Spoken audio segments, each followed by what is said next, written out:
Meus irmãos, é com muita alegria na minha alma que eu quero cumprimentar a todos com a paz do Senhor. Amém? Amém. Queridos, abra vossas Bíblias, o Evangelho que João escreve, e o capítulo é o 14.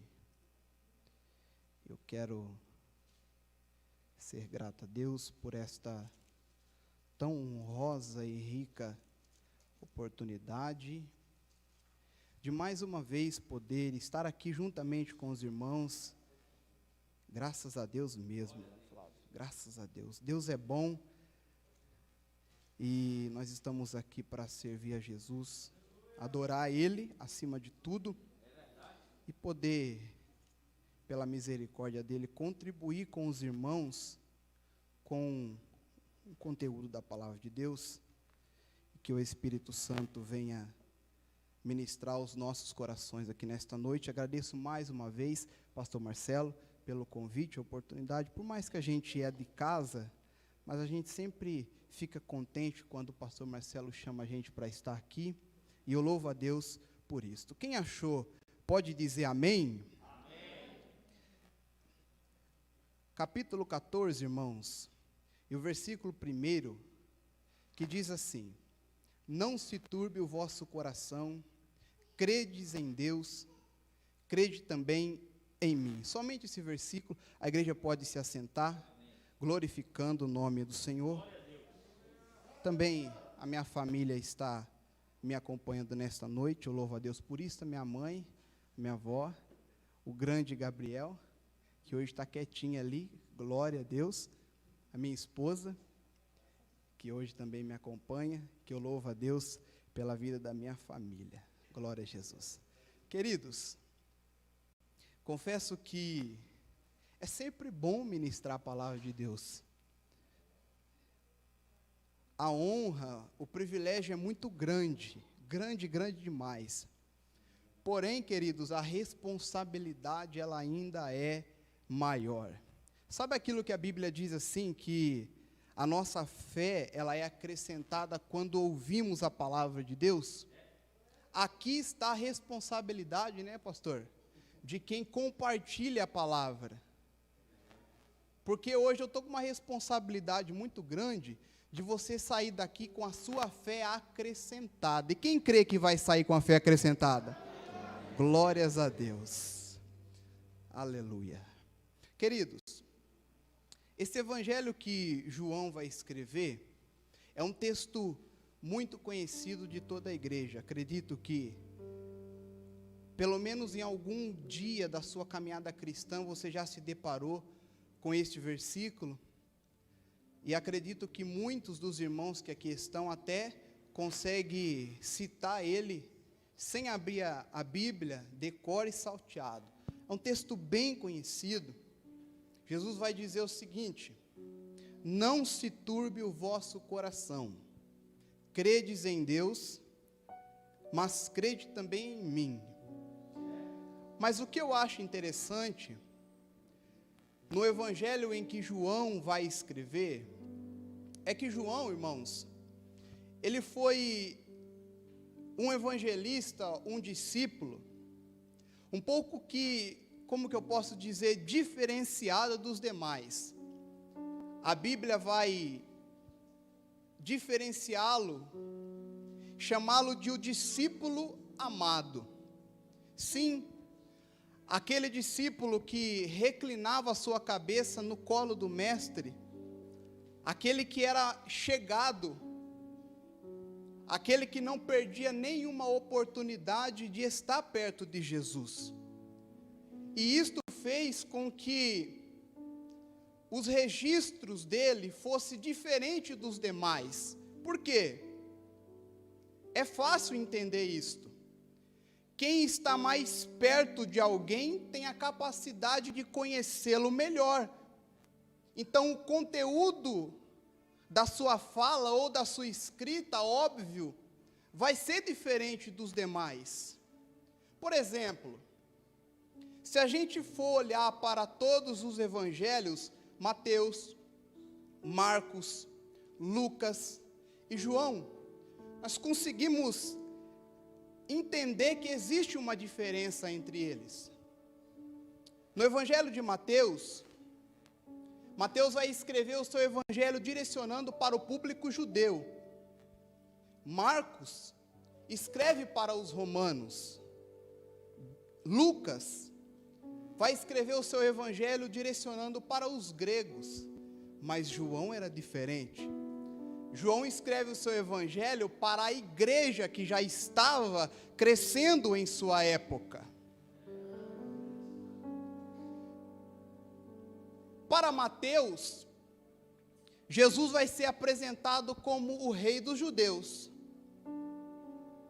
Marcos apresenta Jesus como o servo do Senhor. Lucas vai apresentar Jesus como o filho do homem, o filho do carpinteiro, o filho de José. Mas João era diferente. João vai apresentar Jesus como o filho do Deus Altíssimo, e isso já é algo a mais. Dentro do evangelho que João escreve, existe algumas singularidades que somente ele vai registrar. Por exemplo, capítulo de número 2 do evangelho de João, nós nos deparamos com Jesus sendo convidado para ir a um casamento. Olha que maravilha! E neste casamento, a igreja sabe o que acontece. Jesus começa a operação dos seus milagres. Só João escreve isto. Capítulo 3 de João, a Bíblia vai registrar um homem por nome de Nicodemos.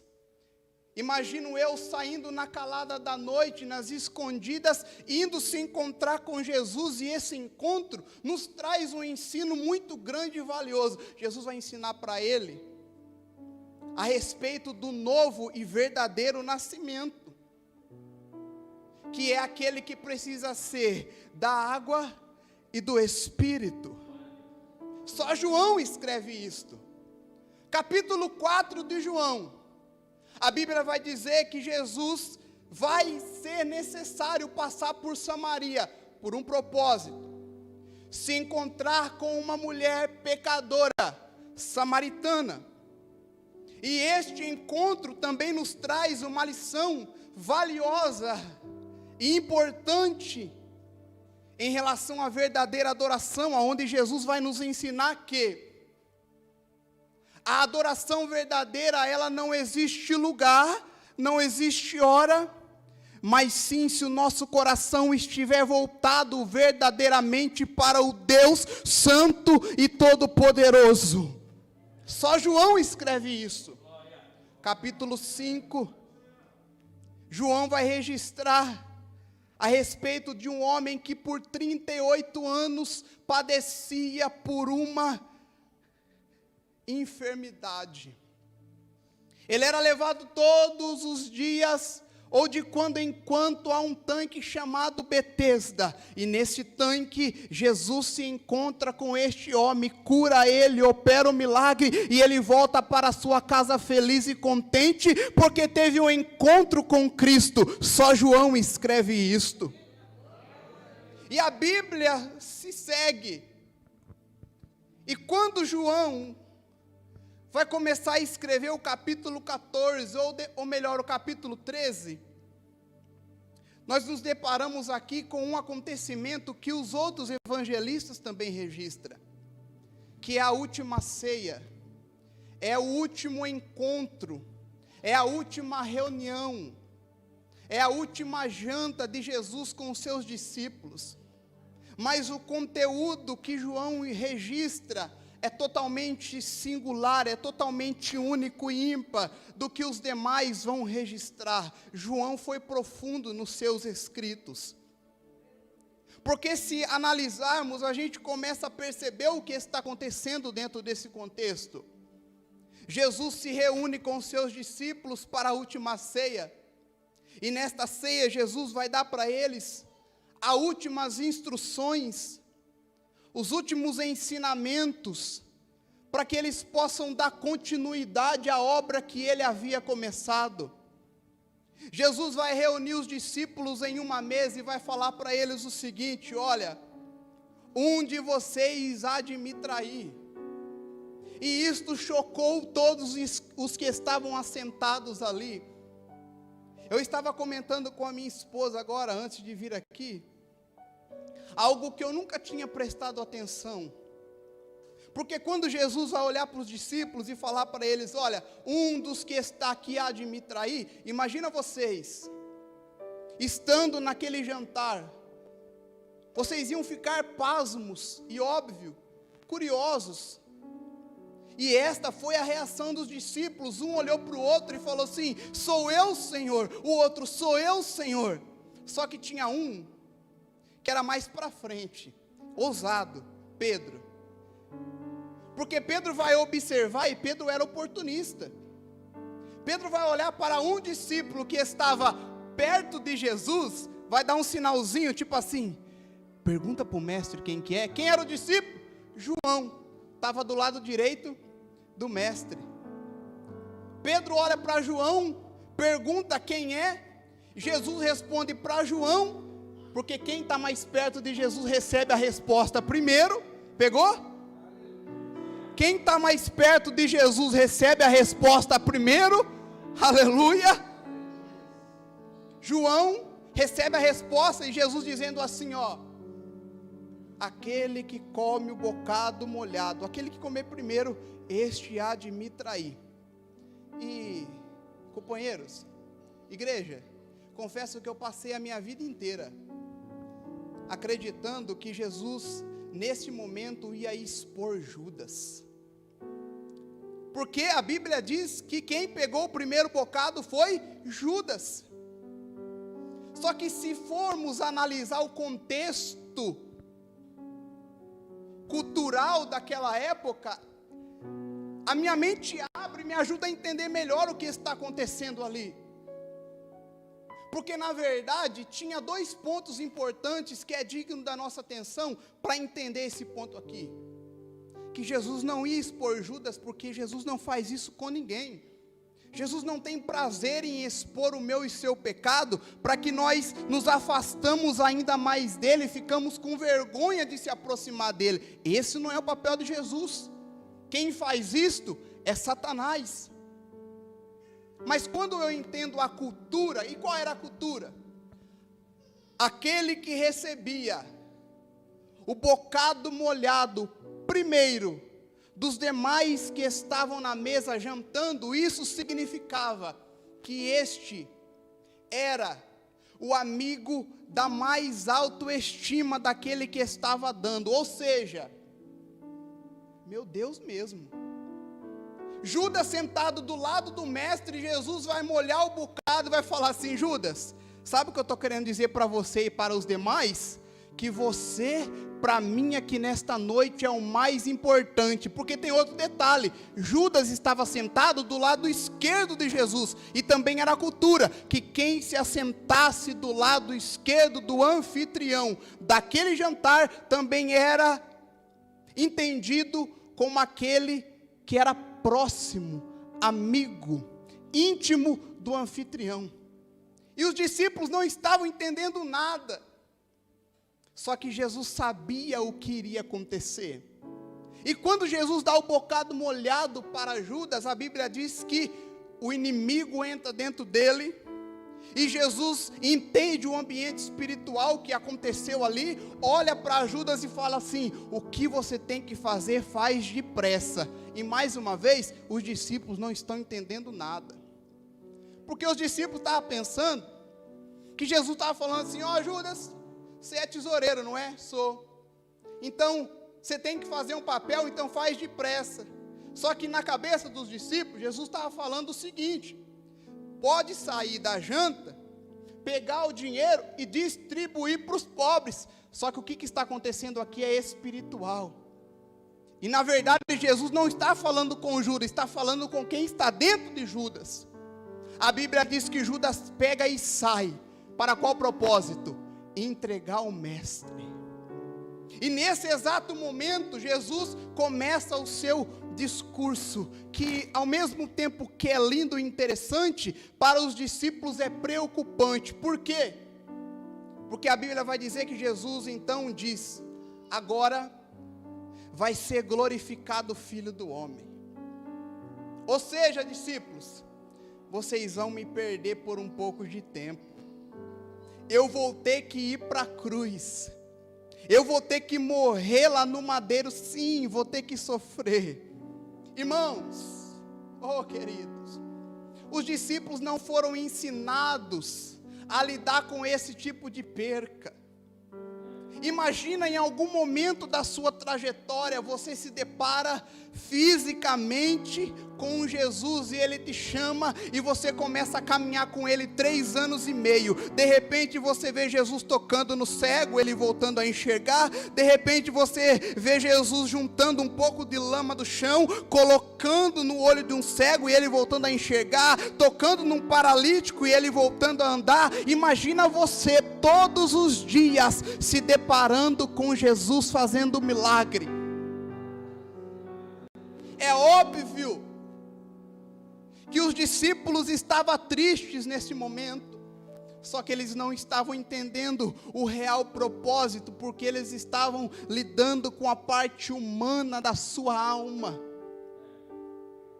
Tanto é que quando Jesus começou a falar que ele ia ter que ir para a cruz, que ele ia ter que morrer, levei Pedro de novo, se levanta na janta e fala: não, Senhor, de maneira nenhuma o Senhor vai para a cruz, de maneira nenhuma, se for preciso, eu morro no seu lugar. Ó Pedro, irmão, olha o que Pedro está falando, não está entendendo nada do que está acontecendo. Aí Jesus pega e fala assim: Pedrão,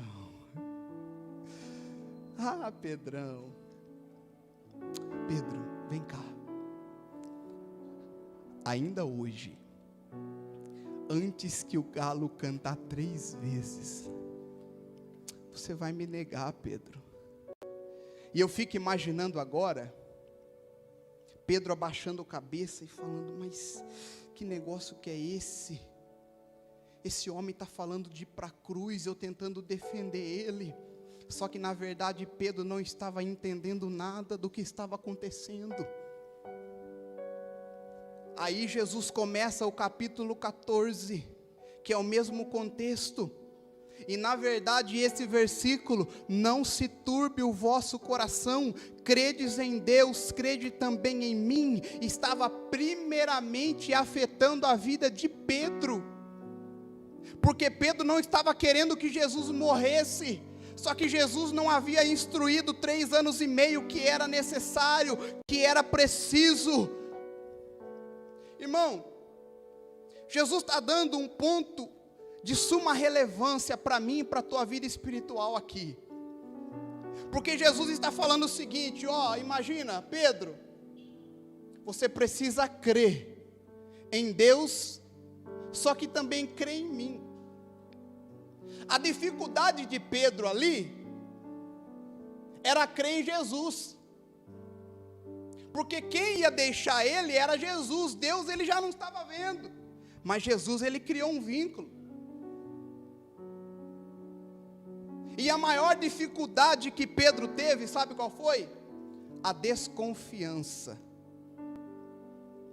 Pedro de fato não conhecia quem era Jesus, e nem os discípulos, porque nesse mesmo capítulo aqui, você vai encontrar com 2 perguntas e um pedido. A primeira pergunta foi de Pedro, porque Jesus falou assim: eu preciso ir. E a primeira pergunta de Pedro: Senhor, para onde o Senhor vai? Você acha se de fato Pedro conhecia, Pedro ia perguntar para onde ele estava indo? Porque a partir do momento que eu conheço alguém, eu sei aonde ele vai, sei onde ele mora, sei aonde ele caminha. Não bastando isso, olha Tomé: Senhor, nós não sabemos nem para onde o Senhor vai. Complementa a pergunta: como vamos saber como chegar lá? O caminho. Isso prova que os discípulos não conheciam de fato quem era ele. Os discípulos. Só que o maior problema aqui foi a confiança. E a pergunta que o Espírito Santo grita na minha alma para fazer para a igreja nesta noite é: você de fato conhece o teu Jesus? Você de fato sabe quem Ele é? Porque o motivo da preocupação ali foi desconfiança. E quem sabe o motivo da tua preocupação nesta noite está sendo a desconfiança. E a pergunta que o Espírito Santo faz de novo é: você conhece o teu Jesus?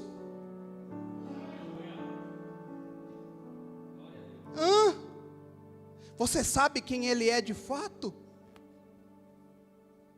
Só que o próprio João, ele vai receber a revelação de quem é Jesus.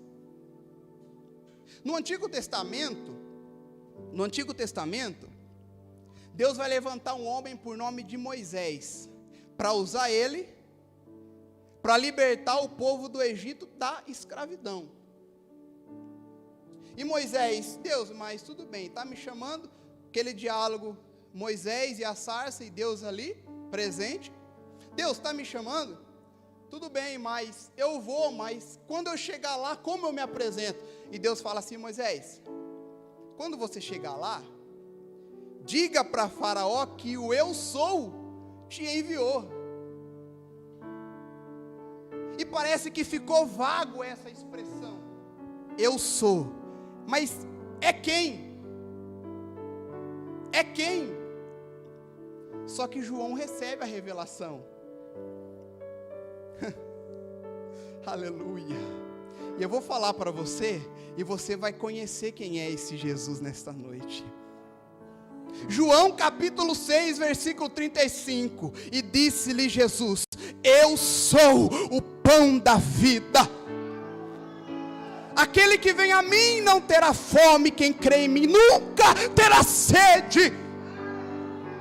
Em João 9:5 está escrito: enquanto eu estou no mundo, eu sou a luz do mundo.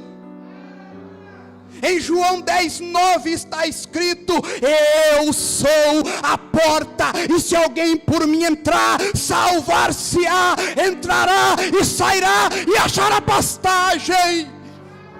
Em João 10:11 está escrito: eu sou o bom pastor, e o bom pastor dá vida pelas suas ovelhas. Em João 11:25 está escrito: e disse-lhe Jesus: eu sou a ressurreição e a vida, e aquele que crê em mim, ainda que esteja morto, viverá. Se você crê, tem vida, tem vida, tem vida. Em João 14:6 está escrito: e disse-lhe Jesus: eu sou o caminho, eu sou a verdade, eu sou a vida, e ninguém vem ao Pai senão por mim. E para finalizar, em João 15:1 está escrito: eu sou a videira verdadeira, e meu Pai é o lavrador. Agora, só para você melhorar esse glória a Deus, sabe o que Jesus está dizendo? Em 15:1 do Evangelho de João: videira significa aquele ou aquela árvore que dava a uva na Bíblia significa alegria. Então Jesus está dizendo: eu sou a alegria verdadeira, eu sou a alegria verdadeira. Mas quem cria, quem cultiva, quem faz acontecer é o meu Pai, que é o lavrador. E se você acha que isso merece um glória, faz isso nessa noite.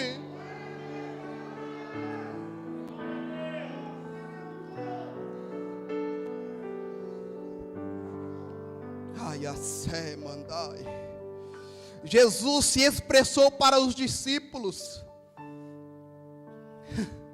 mas eles não estavam sabendo quem Jesus era. E as duas maiores verdades que existem nesse texto: primeiro, Jesus vai pedir um pouco de fé, um pouco de credibilidade, porque Jesus vai dizer no versículo 2: na casa de meu Pai há muitas moradas. Se não fosse assim, eu vou teria dito. Só que olha o que Jesus disse: pois eu vou preparar lugar. Ô irmão, não, segura aí. Pedro estava querendo acompanhar Jesus. Só que Jesus olha para Pedro e fala assim, versículo 36 do capítulo 13. E disse-lhe Simão Pedro: Senhor, para onde vais? E Jesus vai responder: para onde eu vou, não podes agora. Poder aqui, no original, dinamis, força, capacidade. Ou seja, Pedro não tinha capacidade, poder e força para acompanhar Jesus aqui. Então eu entendo o versículo 2, quando Jesus disse, na casa do Pai há muitas moradas, e de fato, já está tudo pronto. O céu já está perfeito para receber a tua vida. Só que ele precisava preparar o lugar, como? Indo para a cruz. O fato dele ir para a cruz significava que ele estava preparando o caminho. Por isso que Jesus disse: Pedro,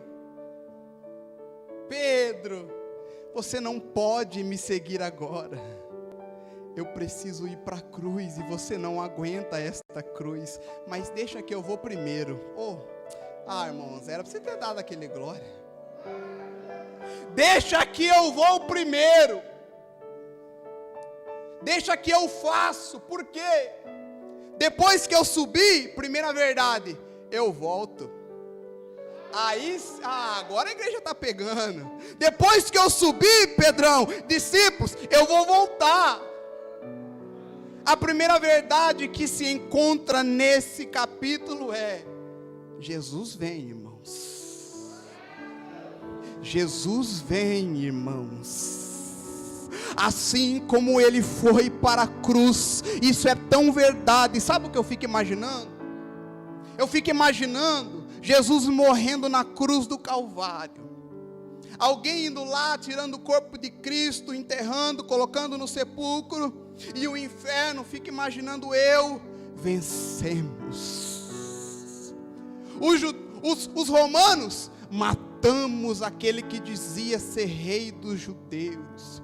Herodes todo contente, porque já havia crucificado, a sua mão já não tinha peso sobre ela. Só que diz a Bíblia que ao terceiro dia Jesus ressuscitou, e ele está vivo, e como ele está vivo, ele vai voltar, querida igreja.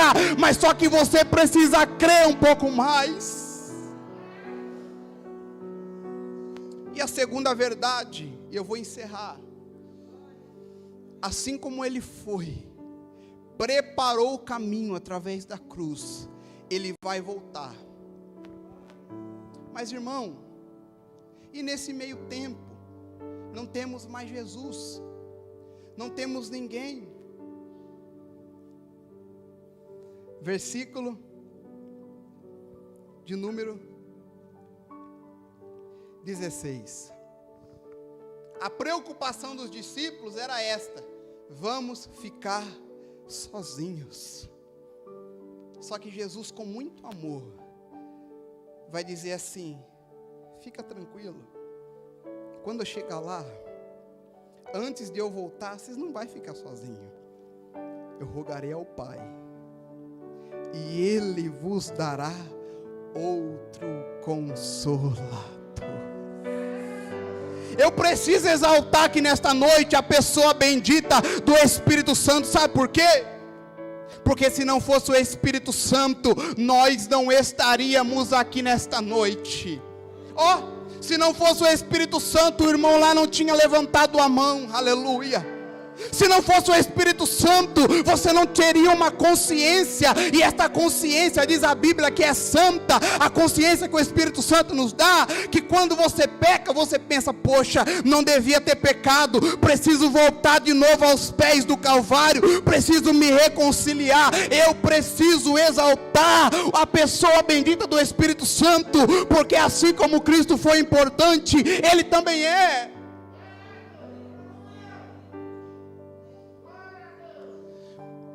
Mas afinal, irmãos, qual é o real papel do Espírito Santo? Sentir arrepio?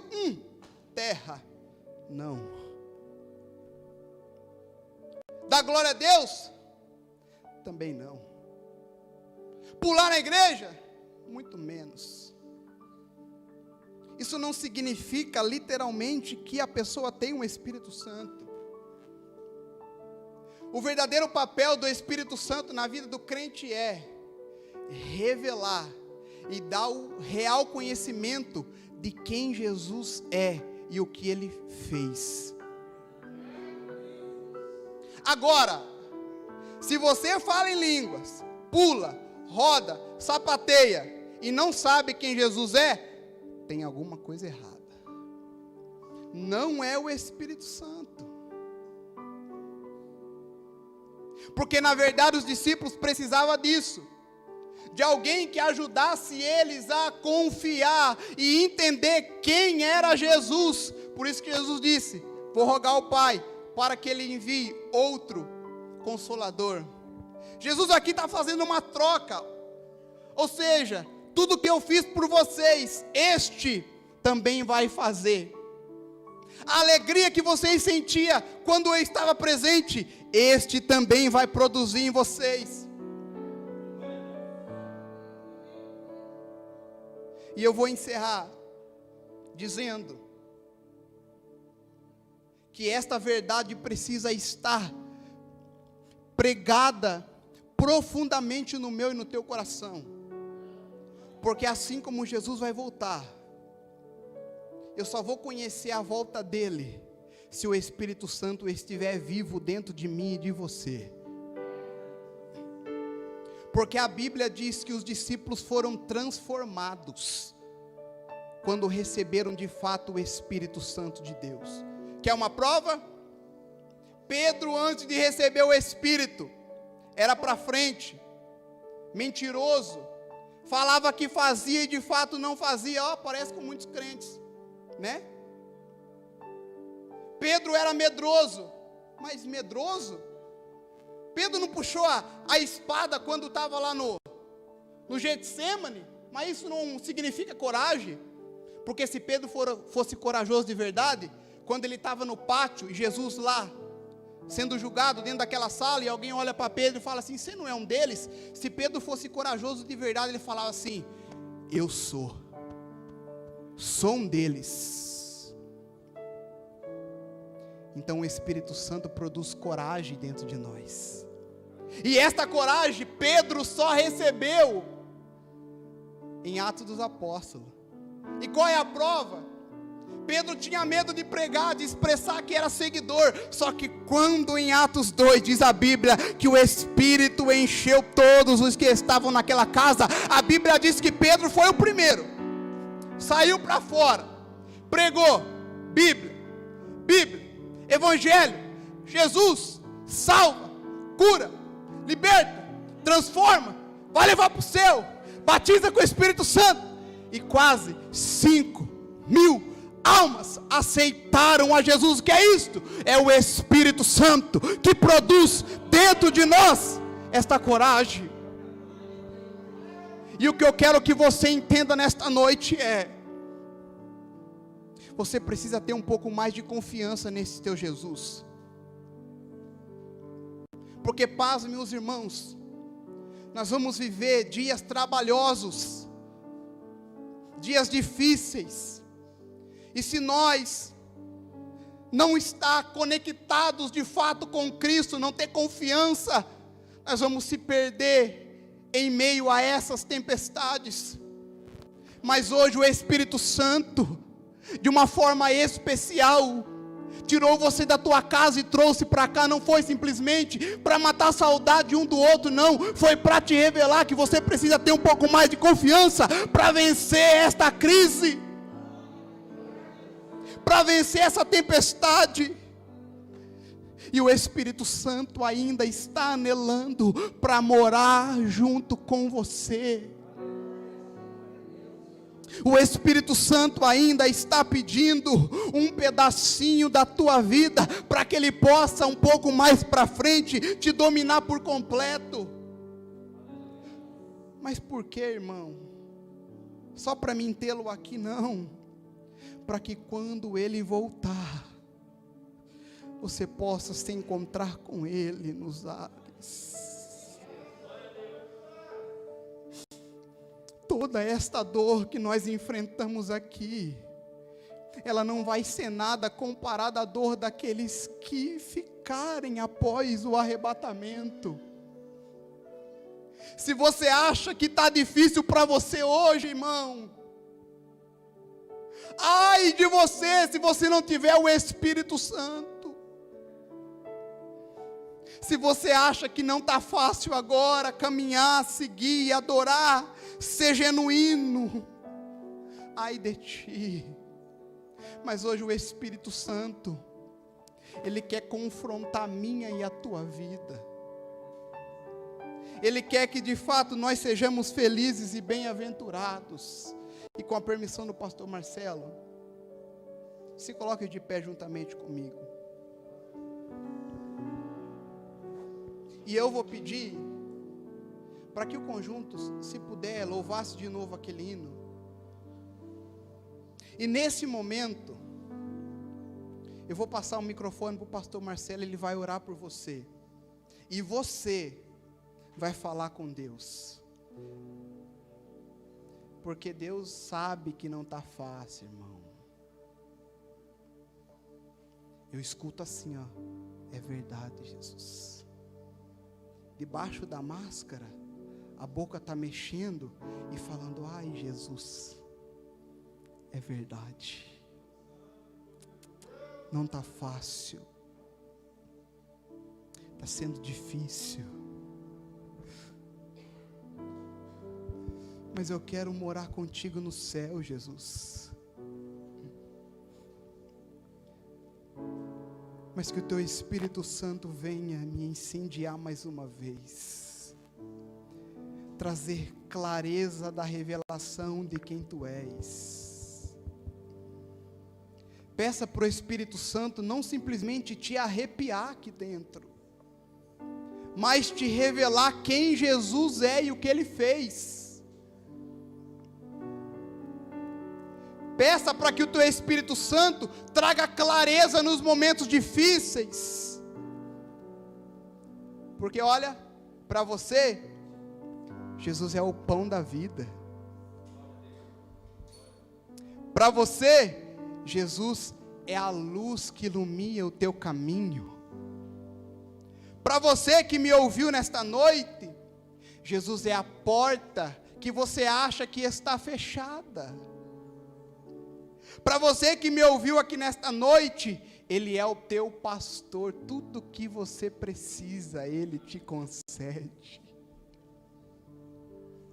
Para você Ele é ressurreição em meio aos teus sonhos, que você acha que está morto, Ele pode ressuscitar. Para você Ele é o caminho verdadeiro, o caminho genuíno. Ele está dizendo, eu sou o caminho para você. E para você Ele é a alegria verdadeira. É isso que Ele é. É isso que Ele quer que você entenda nesta noite. Que você possa ficar com esta palavra. E o conjunto vai louvar. E você fecha os seus olhos.